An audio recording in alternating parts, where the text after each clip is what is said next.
Assalamualaikum warahmatullahi wabarakatuh. Perkenalkan, nama saya Jepri Saputra, calon guru penggerak Angkatan 11 Kota Pagar Alam, dengan fasilitator Bapak Dwi Setiono dan pengajar praktik adalah Ibu Nur Asia. Pendahuluan, Ki Hajar Dewantara mengumpamakan sekolah sebagai sebuah ladang tempat persemaian bibit.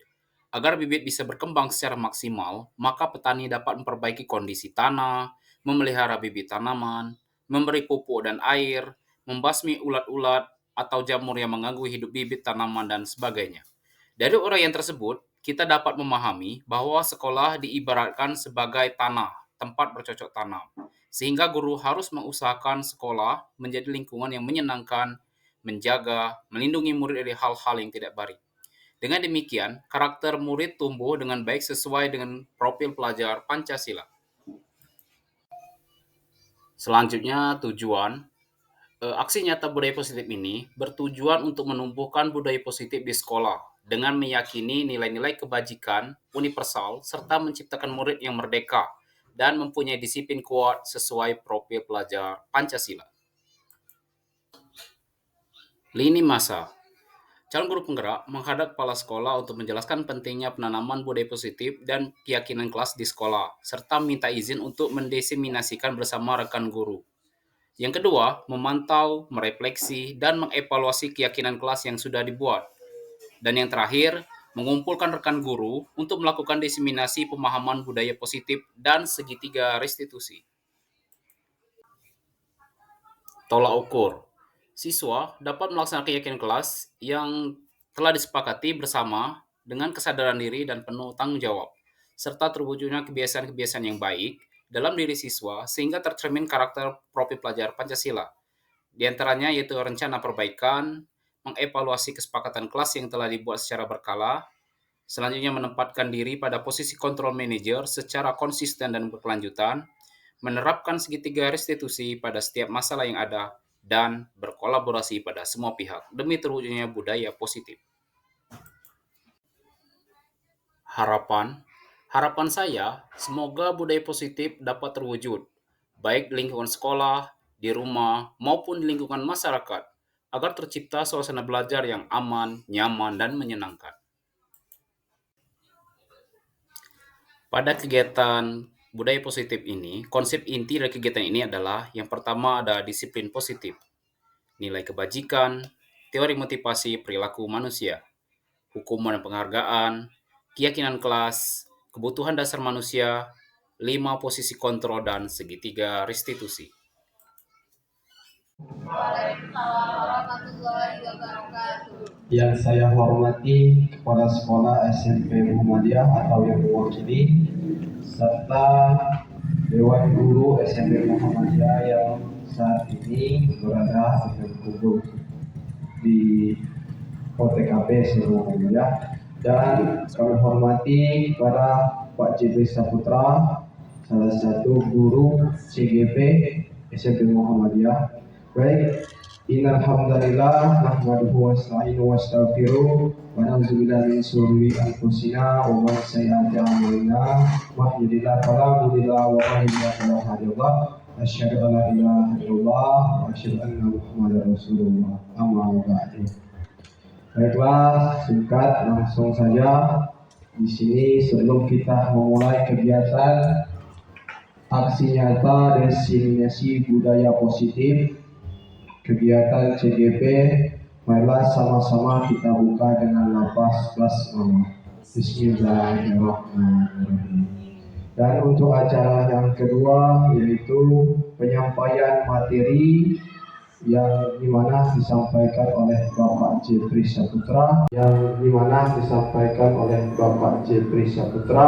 kepada Bapak Jepri Saputra kami persilakan. Kepada Bapak Jepri Saputra kami persilakan.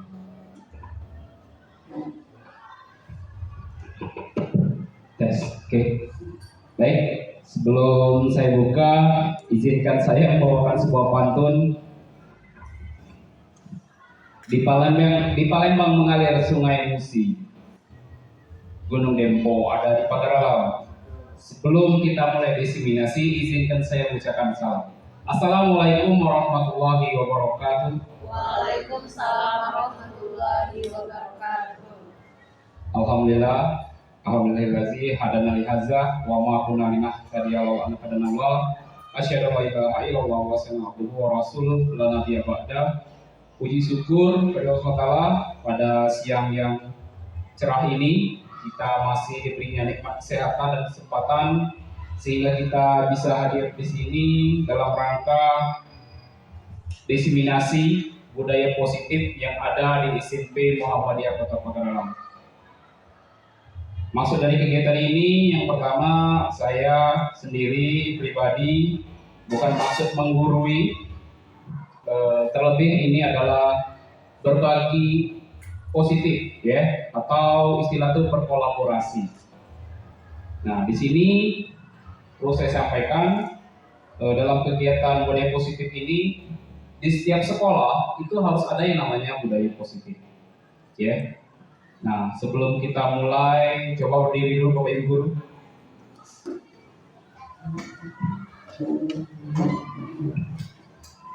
Mungkin hari ini kita sudah seharian bekerja ya, kepala mulai terasa pusing gitu kan, capek. Alangkah baiknya kita senyum dulu selama 30 detik. Saya hitung ya, 1, tersenyum. Pak Reno tersenyum boleh? Oke, senyum yang manis ya. 1, 2, 3, 4, 5, 6, 7, 8, 9, 10, 11, 12, 13, 14, 15, 16, 17, 18, 19, 20, 21, 22, 23, 24, 25, 26, 27, 28, 29, 30. Oke, tepuk tangan untuk kita semua. Silakan duduk. Selanjutnya kita ada kesepakatan kelas ya. Sebelum ini kita mulai, apakah disepakati cuma 2 kesepakatan kelas? Menghargai siapapun dan menjadi pendengar yang baik. Bisa disepakati? Bisa. Oke, sepakat. Oke, kita mulai aksi nyata diseminasi budaya positif di SMP Muhammadiyah Pagaralam. Oke, jadi seorang guru yang baik harus memiliki kemampuan dalam mewujudkan budaya positif di sekolah. Budaya positif tersebut dapat dijalankan dengan menerapkan konsep-konsep inti. Jadi budaya positif itu inti kegiatannya ada 6. 6 di sini. Yang pertama ada disiplin positif. Yang kedua, motivasi perilaku manusia. Yang ketiga, keyakinan kelas. 4, kebutuhan dasar manusia. 5, posisi kontrol restitusi. Dan 6, segitiga restitusi. Ini kita bahas satu-satu ya. Pertama ada disiplin positif. Bagaimana disiplin positif? Jadi disiplin positif itu merupakan suatu cara penerapan disiplin yang mengajarkan anak bertanggung jawab untuk menumbuhkan kesadaran diri berdasarkan nilai-nilai kebajikan atau nilai kebaikan. Misalnya kita di sekolah mengajarkan siswa untuk datang tepat waktu, ya itu salah satu disiplin positif. Disiplin positifnya bagaimana? Jika siswa melanggar, maka dia tidak termasuk dalam disiplin positif. Selanjutnya, disiplin positif ini lebih ke arah disiplin diri yang dapat mengontrol diri dalam melakukan segala tindakan. Oke, misalkan disiplin di sini disiplin waktu, siswa datang ke sekolah tepat waktu, ya. Kalau dia terlambat pasti dapat hukuman. Nah, usahakan setelah dapat hukuman, siswa itu dengan niat dalam dirinya dari nilai eksternal, internalnya menyadari bahwa datang ke sekolah itu bukan untuk menghindari sebuah hukuman, tapi memang sudah menjadi suatu disiplin positif bagi dirinya sendiri. Disiplin diri, ya, ini dapat membuat murid memahami dan menyadari berdasarkan motivasi internal, bukan akibat paksaan, ujian atau hukuman. Nah, untuk masalah motivasi internal ini kita akan bahas nanti di budaya positif di poin kalau tidak salah di kontrol diri ya. Selanjutnya untuk penanaman pada siswa kita ada 6 karakter dalam profil pelajar Pancasila. Dari 5 ini, apakah sudah Bapak Ibu Guru melaksanakan dari 6 elemen ini? Elemen yang pertama ada beriman, bertakwa pada Tuhan Yang Maha Esa dan berakhlak mulia. Elemen kedua ada mandiri. Elemen ketiga berkebinekaan global. Elemen keempat bergotong royong. Elemen kelima ada kreatif dan bernalar kritis. Mungkin kita sebagai guru sudah melaksanakan 6 ini, tapi mungkin kita tidak sadar ya bahwa kita sudah melaksanakan. Seperti beriman, bertakwa pada Tuhan Yang Maha Esa. Ini menjadi pembiasaan baik ya. Jadi brain positif ketika siswa baru datang ke sekolah, di jam pertama siswa itu sudah membaca yang namanya doa sebelum belajar. Ya, itu sudah termasuk dalam elemen yang pertama. Selanjutnya mandiri. Ini kita lihat dari tugas kepada siswa. Dia melaksanakan tugasnya secara mandiri atau bagaimana. Selanjutnya ada berkebinekaan global. Nah, tidak untuk kemungkinan karena sekolah kita siswanya banyak. Di dalam satu lingkup kelas itu, ya mungkin terdiri banyak suku, ada suku Jawa, Besema dan lainnya. Kita menyatu dalam koridor bahwa kita adalah siswa atau warga sekolah SMP Muhammadiyah. Selanjutnya ada bergotong royong. Nah, ini sudah kita terapkan melalui dalam kelas itu. Saya contohkan ada piket mingguan ya. Jadi yang laki-laki bersihkan sampah, yang perempuan mengepel dan lain itu sudah kita laksanakan. Selanjutnya ada kreatif. Ya, kreatif ini bisa kita lihat dari apa yang telah dikerjakan oleh siswa. Ya, misalkan Bapak Ibu guru sini saya lihat sudah kreatif. Misalnya guru PAI ya.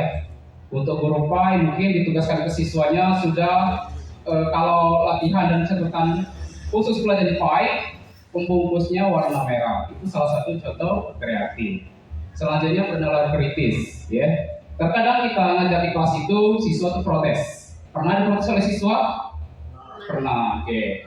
Misalkan kemarin ya, apa yang saya alami di kelas saya, khususnya kelas 95, diprotes siswa ketika menyelesaikan soal itu SPLDP, ya.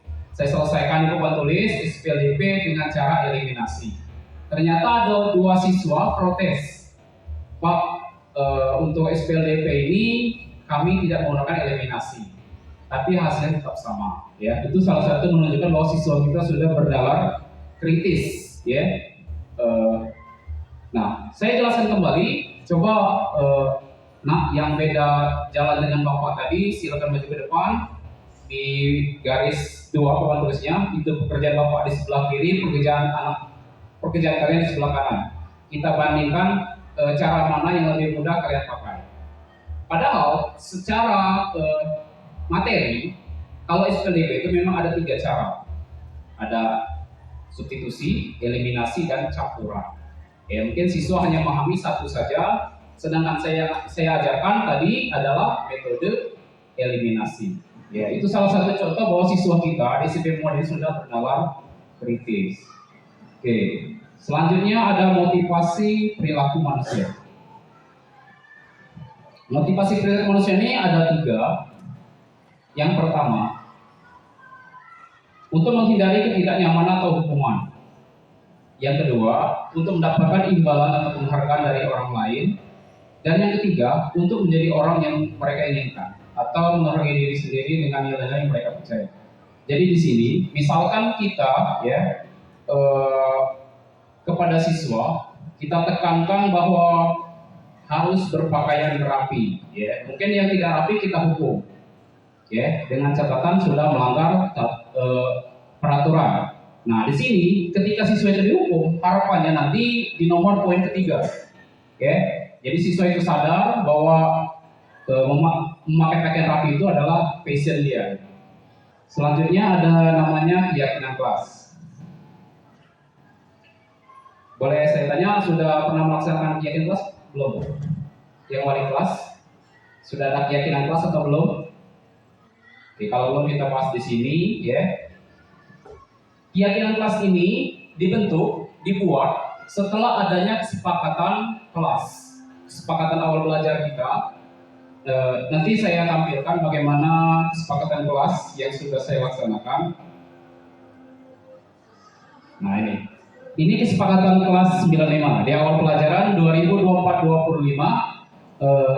Ini sebenarnya tugas kita seorang guru ya, bukan yang buat kesepakatan kelas ini bukan hanya guru, bukan hanya siswa, tapi bersama-sama bermusyawarah merumuskan kesepakatan kelas yang disepakati, yang disusun dan akan dilaksanakan secara bersama-sama. Yang pertama, datang ke sekolah tepat waktu.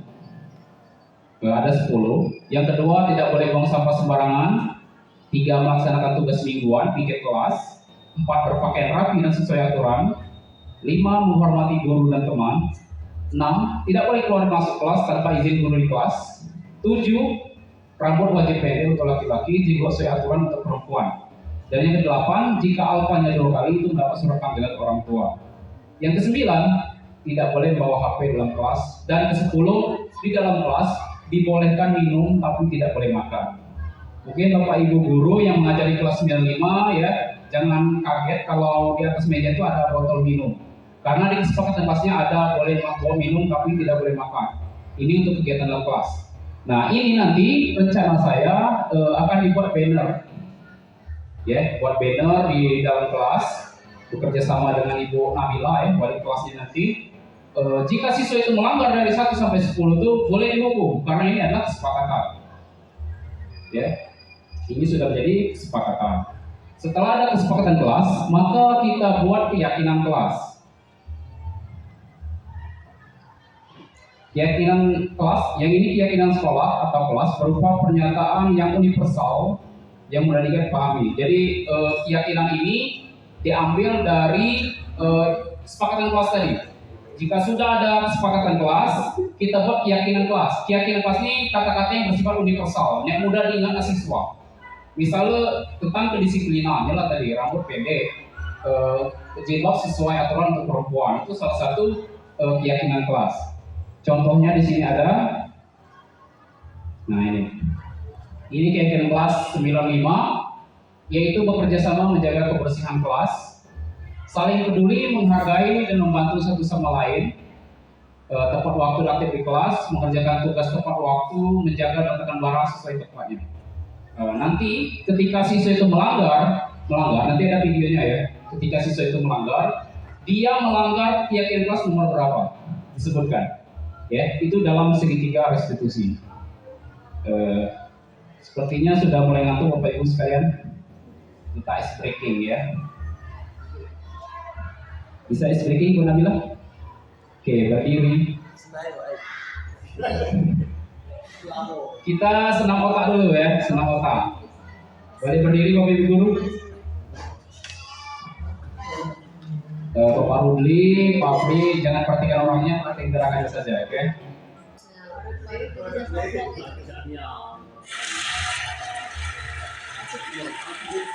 Boleh diikuti gerakannya, ini senam otak ya.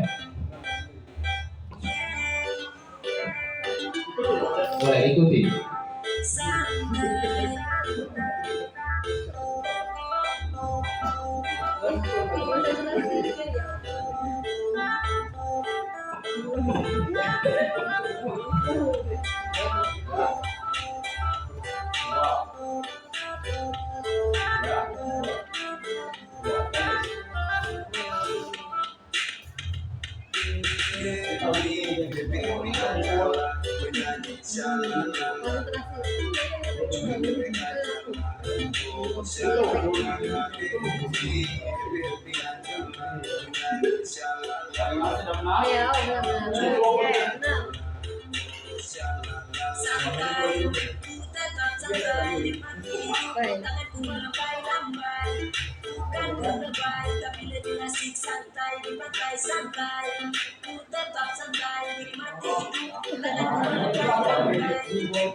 Santai, ku tetap santai, nikmati hidup, tanganku melambaikan lambai.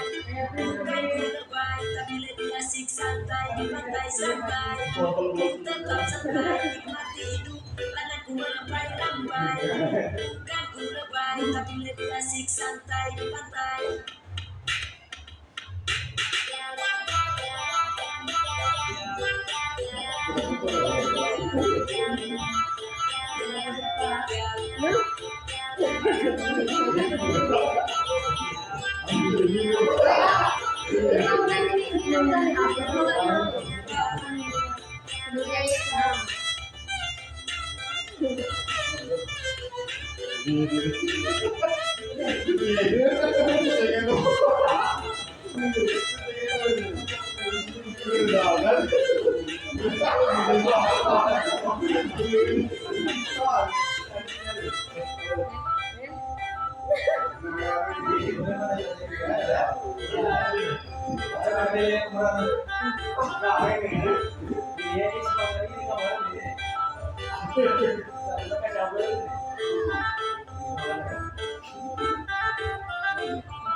Giống ngon này. Semoga berkah.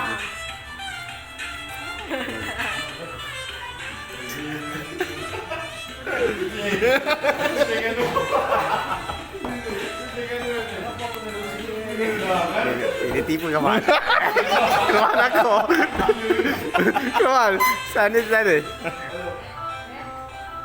Jam na kawan ini.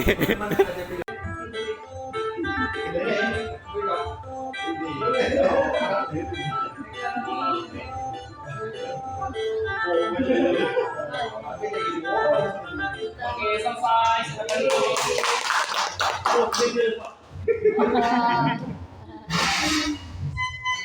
Jadi seperti telah kita belajar ya, tidak usah tegang ya, meskipun sedikit masuk, ya kan? Kalau sudah buyar pikirannya kita ada ice breaking lagi. Selanjutnya ada namanya kebutuhan dasar manusia. Kalau kita berbicara kebutuhan dasar ya, banyak ini kan. Kebutuhan dasar manusia pasti nak makan, nak minum, ya, nak duit, nak jajan. Nah, itu salah satu kebutuhan manusia. Masuk kategori apa? Bertahan hidup atau survival. Pernyataan ketika seorang murid melakukan suatu perbuatan yang bertentangan dengan nilai-nilai kebajikan atau melanggar, maka dikarenakan mereka gagal memenuhi kebutuhan dasar mereka. Jadi ketika siswa melakukan suatu kesalahan, pasti ada di antara kebutuhan dasarnya ini tidak terpenuhi. Ya, jadi kebutuhan dasar manusia itu yang pertama bertahan hidup, kasih sayang, diterima penguasaan, kebebasan, kesenangan. Ya, ada sebuah studi kasus mengatakan kasusnya seperti ini. Ibu Zulaika, guru wali kelas 9H ya, sedang bingung menghadapi ulah salah satu muridnya di kelas, namanya Tommy. Beberapa anak telah mengeluhkan Tommy yang seringkali meminta bekal makan siang mereka dengan paksa. Jika Anda menghadapi situasi seperti Ibu Zulaika, apa yang Anda lakukan? Menurut Anda, kira-kira menurut Pak Robi bagaimana? Ibu Zulaika.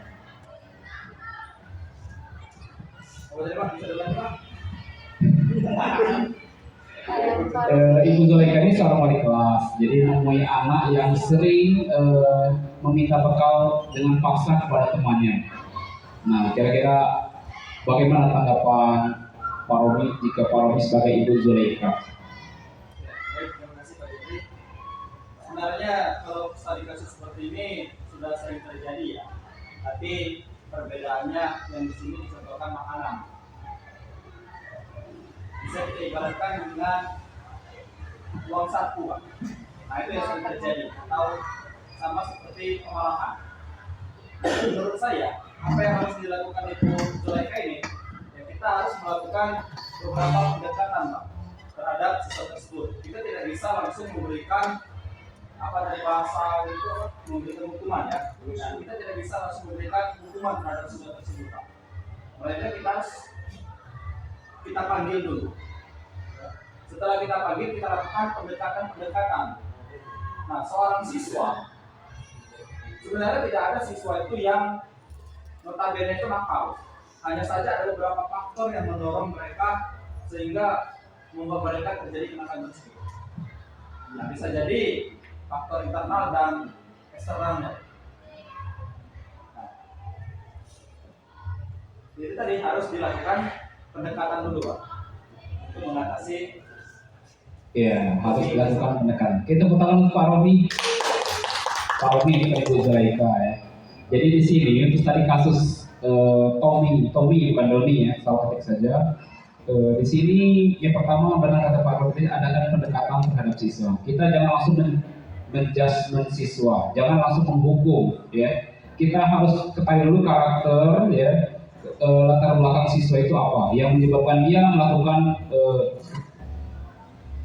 seperti ini, yang menyebabkan dia seperti ini melakukan pelanggaran. Nah di sini tadi kasusnya untuk Tommy ini kita lihat yang pertama ya, mungkin karena ia lapar dan orang tuanya tidak memberikan makanan ya, maka kebutuhan untuk dipenuhi adalah cara bertahan hidup ya, atau paksanya mungkin alasan yang pertama ya.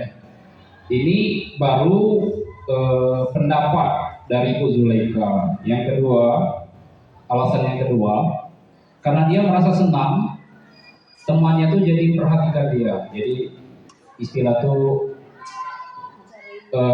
mencari jati diri ya, perhatikan dia.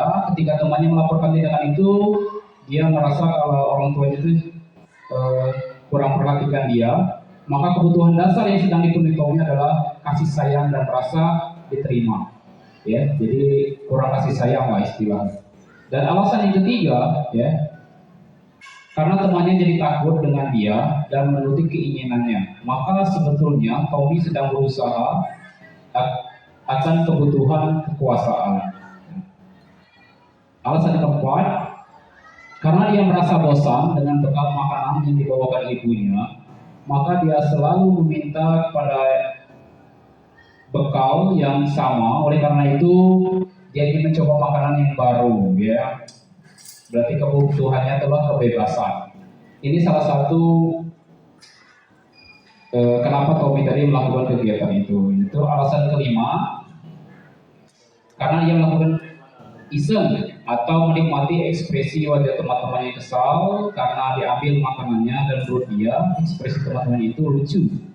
Maka berarti Tommy sedang berusaha memenuhi kebutuhan akan kesenangan. Ini kesenangan bagi dia saja ya. Nah, di situ ketika kita menemukan siswa bermasalah, kita harus memposisikan kita sebagai guru menguasai posisi kontrol restitusi. Jadi kontrol restitusi ini ada 5. Kira-kira untuk Pak Nipri itu, kalau Pak Nipri jadi guru, yang nomor berapa? Apakah guru sebagai penghukum? Apakah guru sebagai pembuat merasa bersalah? Apakah guru sebagai teman? Atau guru sebagai pemantau? Atau 5 guru sebagai manajer? Nomor 3, guru sebagai teman. Oke, untuk posisi kontrol ini ya, menurut saya seorang guru itu harus menjadi yang nomor 5, manajer, pengawas ya. Nah ini, jadi ini 5 posisi kontrol yang dijelaskan tadi ya. Tulisannya terlalu kecil ya. Ada identitas gagal, identitas berhasil ya, ada identitas sukses. Nah, untuk menghindari hukuman, menghukum, kita menghukum siswa itu bisa dengan fisik, bisa dengan kata-kata, yaitu menghardik ya, atau menunjuk-nunjuk, atau misalkan awas kalau tidak bisa mengerjakan soal nomor 1, awas ya. Itu salah satu ciri bahwa guru itu seorang guru penghukum. Nah, maka dari itu guru itu sebaiknya menjadi guru manajer ya. Dia menjadi pengawas, mengevaluasi bagaimana cara memperbaiki diri. Nah, di sini ada salah satu contoh posisi kontrol restitusi. Di antara kelima kontrol itu sebaiknya guru menjadi posisi kontrol sebagai manajer. Dan juga ini sebagai manajer, guru dapat berbuat sesuatu bersama murid, mempersilahkan murid bertanggung jawab dan mendukung murid agar dapat menemukan solusi. Ya. Nanti ada videonya, kita tonton sama-sama. Nah ini ketika posisi kontrol sudah kita ketahui sebagai manajer yang mengacu pada restitusi yang dapat menjadikan murid sebagai manajer bagi dirinya sendiri, sehingga dapat tercipta identitas positif pada diri murid. Ada yang namanya segitiga restitusi ya. Segitiga restitusi itu seperti ini. Jadi untuk penyelesaian masalah ya tidak seharusnya sepenuhnya dipegang oleh guru BK ya. Kita guru mapel juga bisa menyelesaikan permasalahan siswa dengan segitiga restitusi. Jadi segitiga restitusi ini yang pertama menstabilkan identitas, yang pertama, yang kedua validasi tindakan yang salah, dan ketiga menanyakan keyakinan. Kita awali dulu dengan menstabilkan identitas. Menstabilkan identitas itu dilakukan berdasarkan prinsip bahwa membuat kesalahan adalah bagian dari proses pembelajaran. Ya, ketika siswa itu salah, itu bagian dari pembelajaran. Kadang-kadang siswa itu takut salah karena dia menghindari hukuman. Tidak apa-apa, ya. Salah itu bagian dari suatu pembelajaran yang nantinya akan menggeser identitas gagal itu ke arah identitas yang sukses. Yang kedua, ada namanya menstabilkan identitas, ya. Berbuat salah itu hal yang manusiawi dan tidak ada manusia yang sempurna ketika pasti bisa menyelesaikan permasalahan ini. Tidak tertarik untuk mencari tahu siapa yang benar, siapa yang salah. Bapak Ibu lebih tertarik untuk menyelesaikan masalah ini. Kalau kamu jangan, ini kata-katanya, ya, untuk menstabilkan identitas. Selanjutnya, validasi tindakan yang salah. Jadi validasi tindakan yang salah ini dilakukan berdasarkan prinsip bahwa setiap perilaku berupaya memenuhi suatu kebutuhan tertentu, sehingga guru atau orang tua akan bergeser dari pemikiran stimulus respon menjadi proaktif, serta akan lebih mengenali mengakui kebutuhan murid atau anak. Nah, pada tindakan salah, misalkan kata-katanya kamu pasti punya alasan mengapa melakukannya, apa yang penting bagi kamu, ya, dan tanpa harus memukul. Nah, ini salah satu validasi tindakan yang salah. Terusnya menanyakan keyakinan. Nah, keyakinan yang maksud sini adalah keyakinan 5 tadi yang dibuat setelah adanya kesepakatan kelas, ya. Sudah ada kesepakatan kelas, kita buat keyakinan kelas. Jika siswa itu melanggar, nah kita tanyakan di keyakinan ini, di segitiga restitusi. Ini menanyakan keyakinan, nilai apa yang percaya di sekolah kita, ya. Kamu melakukan itu menjadi orang yang seperti apa di titik. Ini bentuk pertanyaannya dan ini bentuk video.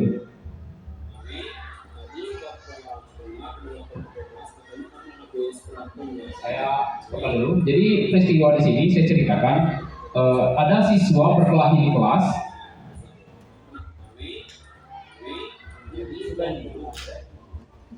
Jadi ya, sebelum video tadi diputar, jadi skenario masalahnya seperti ini. Siswa tadi berkelahi di kelas gara-gara jawabannya itu dicontek oleh teman sekelasnya. Jadi dia tidak terima dan berkelahi. Dan kita seorang guru melakukan segitiga restitusi. Tadi ada validasi tindakan yang salah ya. Salah satunya ada membenarkan keyakinan kelas. Nah ini bentuk videonya.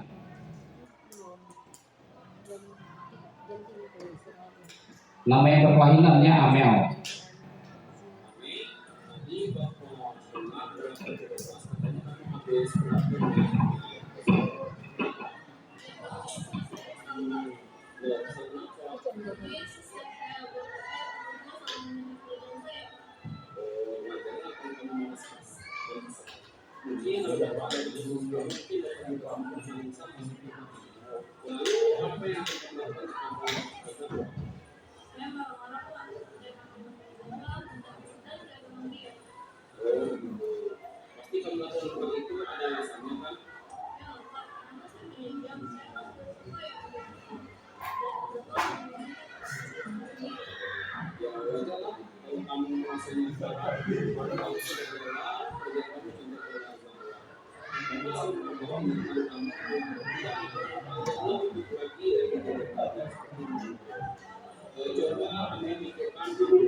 Saya di laptop tuh udah tahu nggak?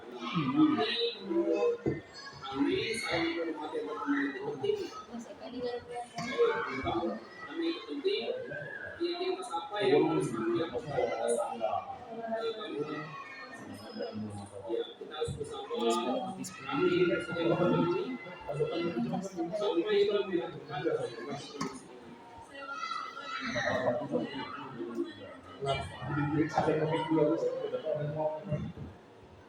Ya, sekali tindakan aneh, sekali dia dengan ulang latihan.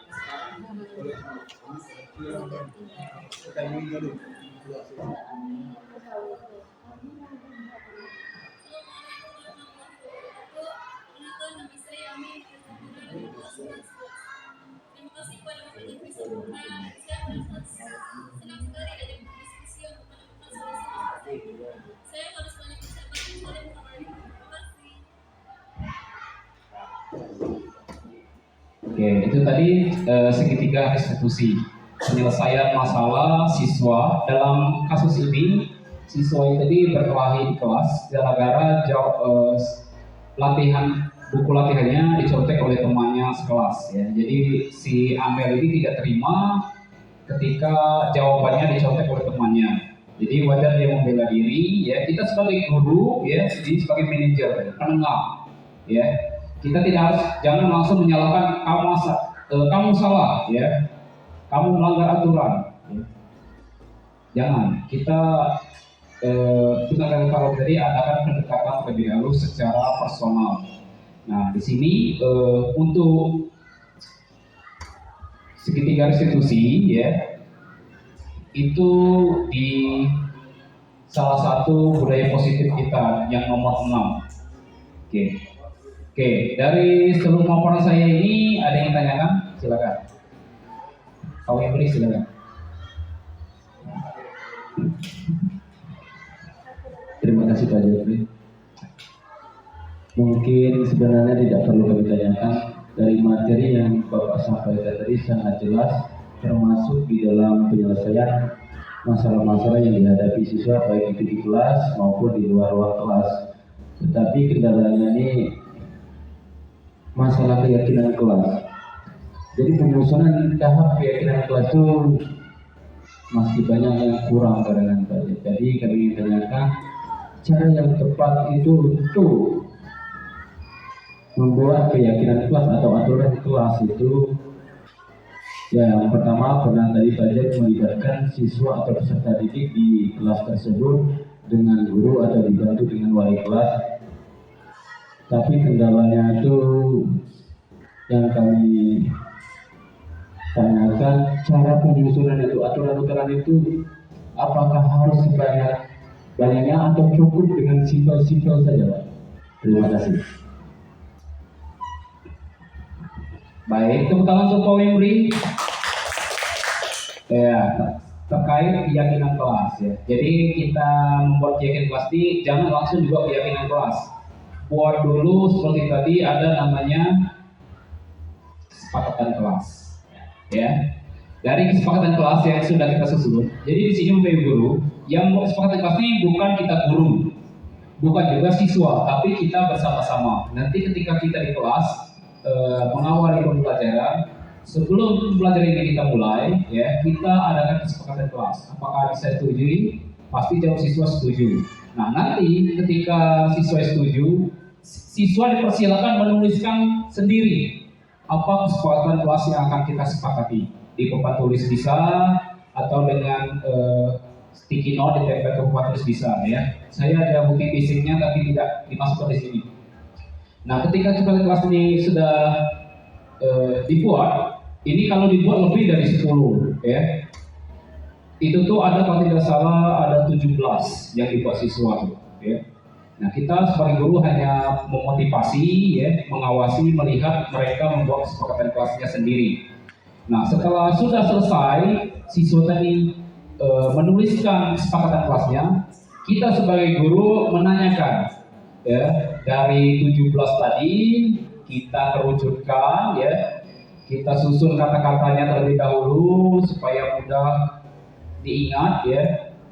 Sebetulnya kesepakatan kelas dan kelas ini tidak jauh beda. Keyakinan kelas itu hanya untuk mengingatkan siswa, ya. Itu kalimatnya universal, jadi singkat, mudah diingat, ya. Kalau di kelas kami 95 ini ada 5 keyakinan kelas. Nah, jadi dibuat keyakinan kelas itu ini. Tapi sebelum menyusun keyakinan kelas ini dibuat dulu kesepakatan kelas. Di kesepakatan kelas tadi ada yang namanya datang tepat waktu, ya. Kalau tepat waktu di sini, di situ, nah, tepat waktu aktif di kelas, ya. Kalau sebetulnya ketika waktu pembuatan kesepakatan kelas itu sekitar 17 item dibuat oleh siswa itu. Salah satunya tidak boleh tidur dalam kelas, ya. Tidak boleh mencemooh guru kalau seingat saya. Tapi di situ kalimatnya saya ubah, ya. Supaya lebih verbal dan meyakinkan, maka disusunlah jadi 10 dari 17 tadi. Nah, di sini yang nomor 8, poin nomor 8, jika alfanya 2 kali itu mendapat surat panggilan. Ini bukan saya, tapi siswa yang buat. Nah, ketika pas pelaksanaan sebelum kegiatan 17 Agustus, ternyata ada 2 siswa yang alfa. Nah, itu langsung saya pinta surat panggilan ke BK, ya. Boleh dicek di BK itu surat panggilan pertama itu berasal dari kelas 95. Nah, ketika itu ada, kalau salah ada 2 siswa yang alfanya sudah 2 kali. Berarti kalau sudah 2 kali dapat surat panggilan. Nah, dipanggil, dilaksanakan ini. Kesepakatan kelas ini memang dilaksanakan di kelas kami. Setelah dilaksanakan, siswa dipanggil, dijelaskan ke orang tua. Di kelas kami ini, bapak atau ibu ada kesepakatan kelas. Nah, ini dilampirkan 10 nih. Salah satunya pelanggaran AKU nomor 8. Alfahul ada sampai 2 kali. Makanya bapak ibu kami undang datang ke sini untuk mengetahui isi kesepakatan kelas dan mengetahui bahwa anak ibu ini atau anak bapak ini sudah alfanya 2 kali. Nah, orang tuanya terkejut pertama, yang kedua sangat mendukung adanya kesepakatan kelas ini. Terus jika sudah, ya, minggu berikutnya ini diceknya per bulan. Dalam sebulan itu ada berapa kali 2 alfa. Pokoknya setiap kali kelas pasti megang absen, kan? Jadi tiap masuk kelas itu cek absen. Siapa 2 kali alfa panggil. Siapa 2 kali alfa. Tidak mesti berturut-turut. Misalnya alfa itu sehari di kawan-kawan sehari ada dulu. Nah, itu panggil dulu. Intinya kalau alfa lalu kali buat surat panggilan. Juga ini kenapa memasukkan yang nomor 10? Di dalam kelas itu boleh minum tapi tidak boleh makan. Jadi di sini yang pertama, kenapa tidak boleh makan? Ini adab kita dalam hal belajar, kan? Ya, kita ada jam istirahat. Jadi pas istirahat boleh makan, tapi ketika jam belajar kita boleh laksanakan. kecuali minum, karena minum ditakutkan siswanya itu dehidrasi. Makanya diadakan di kelas 95 itu boleh minum, tapi tidak boleh makan, ya. Kalau makan bersama-sama lain cerita ya, bukan dalam kesepakatan kelas lagi. Juga di sini berpakaian rapi dan sesuai aturan, ya. Juga melaksanakan piket membuat, menghormati guru dan teman. Kalau di susun siswa itu saling menyayangi teman dan guru. Maka kalimat itu berubah itu menghormati, ya, supaya kalimat itu mudah dipahami lemah. Setelah kita buat kesepakatan kelas 10 ini, kita kerucutkan menjadi keyakinan kelas. Jadi keyakinan kelas ini supaya mudah diingat bahwa di kelas ini ada 5 keyakinan kelas. Nah, ya, saling menghargai, ini berkaitan dengan 10 kesepakatan besar dari 5 ini. Ya, mungkin dari dua item diwakilkan dengan 1 keyakinan kelas. Datang tepat waktu, aktif di kelas yang ini, ya. Mengerjakan tugas tepat waktu, ini keyakinan kelas. Ini keyakinan kelas yang sudah dibuat. Juga kenapa dipilih kalimat yang universal? Jadi dari peribahasa ini kalimatnya singkat, mudah diingat. Ya, contoh tadi Amel tadi kan bertengkar dalam kelas. Ketika Amel bertengkar dalam kelas, tanyakan, kamu melanggar keyakinan sesuai keyakinan kelas itu tidak apa katanya, ya.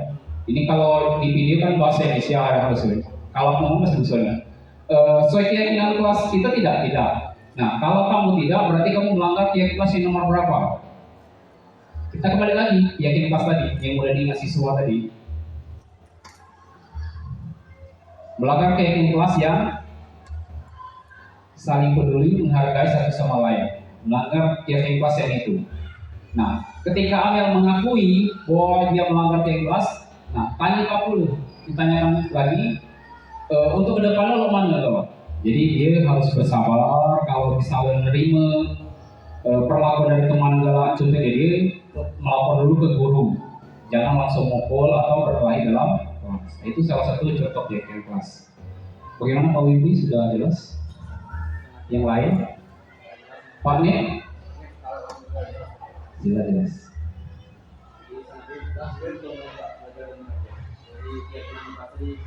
Ada kontrol terus lagi Apa ya? kalau dengan budaya positif di lingkungan sekolah, jadi ada keyakinan kelas tadi atau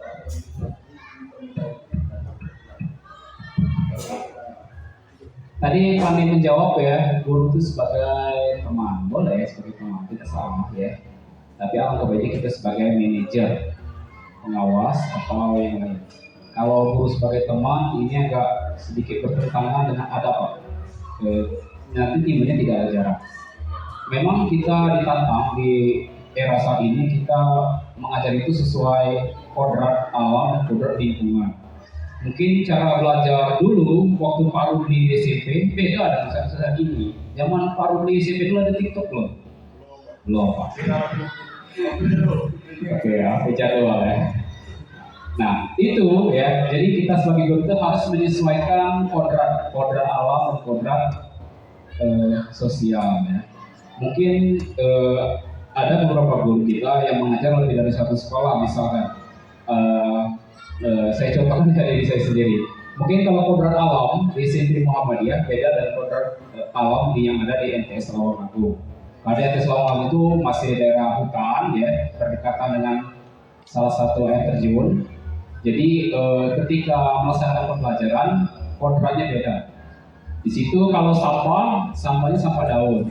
Kalau kita di SMP Muhammadiyah sampahnya mungkin plastik atau yang lainnya, itu sudah beda. Jadi kita tidak harus sama rata, tidak bisa ya. Jadi kita harus memahami kebutuhan siswa berdasarkan kodrat alam dan kodrat zaman. Fleksibel, oke. Kalau Pak Rudi sebagai apa di antara lima?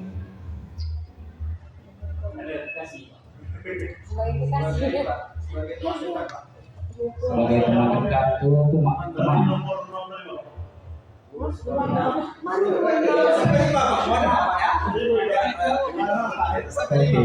Kira-kira yang nomor yang mana ya? Sudah jelas di depan itu 5 posisi kontrol. Ini nomor 6. Dimaksud ke-6 tadi sebagai teman dekat. Oh, jadi sebagai teman dekat gitu ya.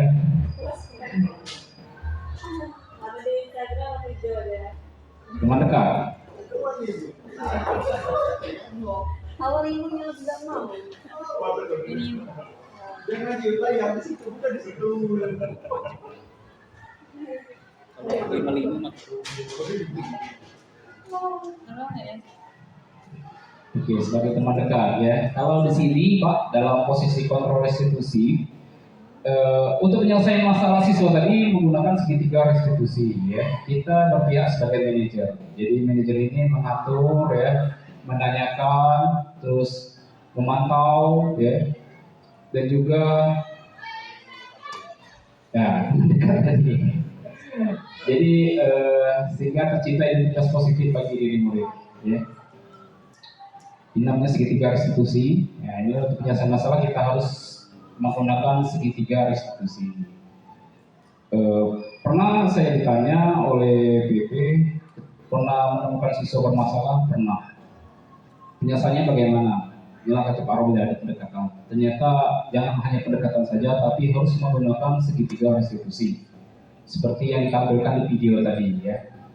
Yang pertama kita mesti identitas. Ya. Kita tanyakan dulu kenapa bisa berkelahi di kelas ya, apa penyebabnya, itu tugas menstabilkan identitas, menenangkan budaya. Terus validasi tindakan yang salah. Kita tanyakan balik ke siswa, kira-kira kamu ini melanggar keyakinan kelas nomor berapa? Sesuai dengan keyakinan kelas kita dari ilmu tadi. Pasti jawabnya tidak ya. Nah jadi solusinya kita tanyakan keyakinan terakhir, keyakinan nomor berapa, solusinya apa? Solusinya ke depan Pak, aku lebih bersabar lagi ketika ada teman seperti itu dan melaporkannya kepada guru kelas. Nah itu berarti yang menemukan solusinya adalah siswa itu sendiri. Kita posisi kita sebagai manajer saja.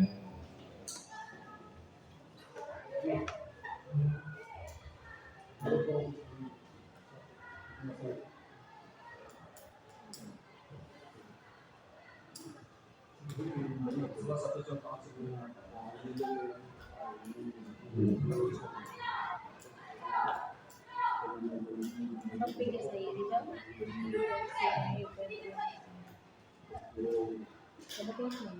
Udah kamu. Alhamdulillah menang. Ayo ke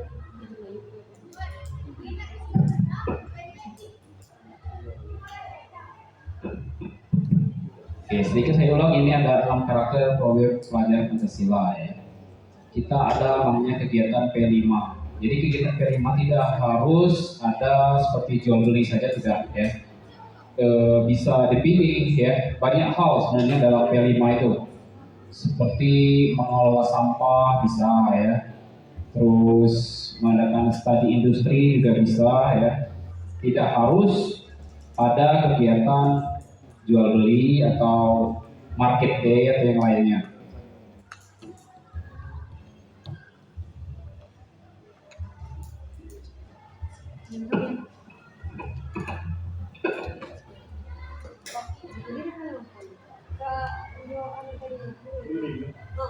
Yes. Oke, terkait materi yang tadi saya sampaikan, masih ada yang ditanyakan, silakan. Saya buka sesi pertanyaan. Ada pertanyaan?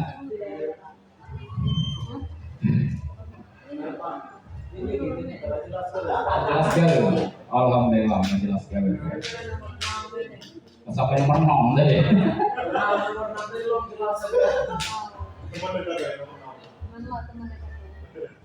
Mencari teman dekat. Harusnya ada ini video.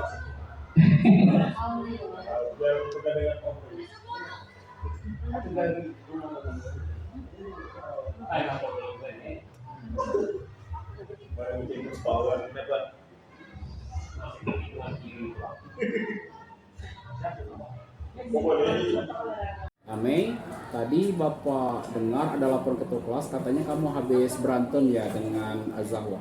Kenapa? Ya Pak, habisnya saya kesal Pak. Loh, kesal kenapa? Habis setiap saya buat PR, Azahwa selalu menyutik kerjaan saya Pak. Oh, wajar lah kalau kamu marah dan kesal. Mungkin kalau Bapak ada di posisi kamu, mungkin Bapak juga akan melakukan hal yang sama seperti kamu. Lalu apa yang akan kamu lakukan terhadap Az-Zahwa? Saya marah-marah Pak. Saya maki-maki Az-Zahwa dan tanpa sadar saya dorong dia. Oh begitu. Pasti kamu melakukan hal itu ada alasannya kan? Iyalah Pak, masa saya hanya diam? Saya kan sudah susah payah menjawab soal. Dan Az-Zahwa hanya menyontek, tidak mau berusaha sendiri. Ya wajarlah kalau kamu merasanya marah karena kamu tidak rela pekerjaan kamu dicontek oleh Az-Zahwa. Bapak sangat menghargai tindakan kamu yang tidak melakukan hal yang lebih buruk lagi dari kejadian tadi, seperti memukul. Coba Ame pikirkan apa yang telah Ame lakukan tadi sesuai dengan keyakinan kelas kita atau tidak? Tidak Pak, Tidak ya? Menurut kamu keyakinan kelas apa yang sudah kamu langgar? saling menghormati antar teman Pak. Ya benar, tetapi menurut Ame saling menghormati antar teman itu penting tidak? Penting Pak. Baik, jika menurut Ame itu penting, keyakinan kelas apa yang harus Ame lakukan pada saat kamu marah? Harus bersabar. Ya, kita harus bersabar. Ame bersedia melakukan hal ini? Bersedia Pak. Apa yang Ame lakukan dalam perbaiki kondisi ini? Saya akan bersabar dan menahan amarah saya. Jika ada teman yang mencontek, saya akan melaporkan kepada guru mata pelajaran Pak. Ya, tepat sekali tindakanmu, Ame. Tetap semangat ya, dan jangan diulang lagi ya. Sekarang boleh kembali ke kelas. Terima kasih Pak. Assalamualaikum warahmatullahi wabarakatuh. Perkenalkan, nama saya Ame Lika Zafira dari kelas 911. Terima kasih kepada Bapak Jeffrey Saputra dan saya merasa senang sekali diajak berdiskusi untuk menemukan solusi masalah saya. Saya harus banyak bersabar dan saling menghormati teman. Terima kasih.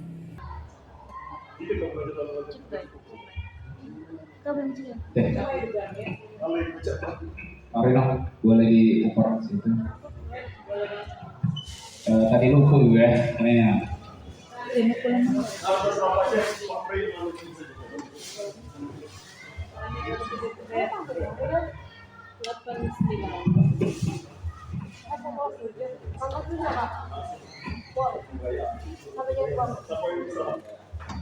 Baik, demikianlah materi dari saya ya. Terima kasih atas segalanya yang hadir hari ini ya. Meskipun suasananya mungkin sedikit kurang mendukung. Terima kasih. Salam guru penggerak, tergerak, bergerak dan menggerakkan. Saya Heri, wassalamualaikum warahmatullahi wabarakatuh. Waalaikumsalam warahmatullahi wabarakatuh. Foto lagi Pak. Foto lagi gitu. Arah sini lah. Ini pokok menit. Baik, itulah penyampaian dari Pak JP. Semoga dengan penyampaian tadi kita mendapatkan ilmu yang bermanfaat. Saya sebagai MC, saya Iri. Bila taufik hidayah. Wassalamualaikum warahmatullahi wabarakatuh. Waalaikumsalam warahmatullahi wabarakatuh. Rangkaian terakhir tutup. Dan juga selamat menikmati rezeki dari Pak JP. Semoga berkah. Ini Pak yang ke-6 ini. Baca dengar dikit ngaji bawa kita tukang ini masuk orang. Yuk tadi, yang pilih kok. Aku masuk di kelas 7 nih. Sejak sekarang. Kita coba hari dah. Hah? Harus kembali hari ini. Kenapa Pak? Kamu masuk kelas Bu? Kedua akan malam. Oh, ikut ay. Nunggu Yunan di sini. Jam 4.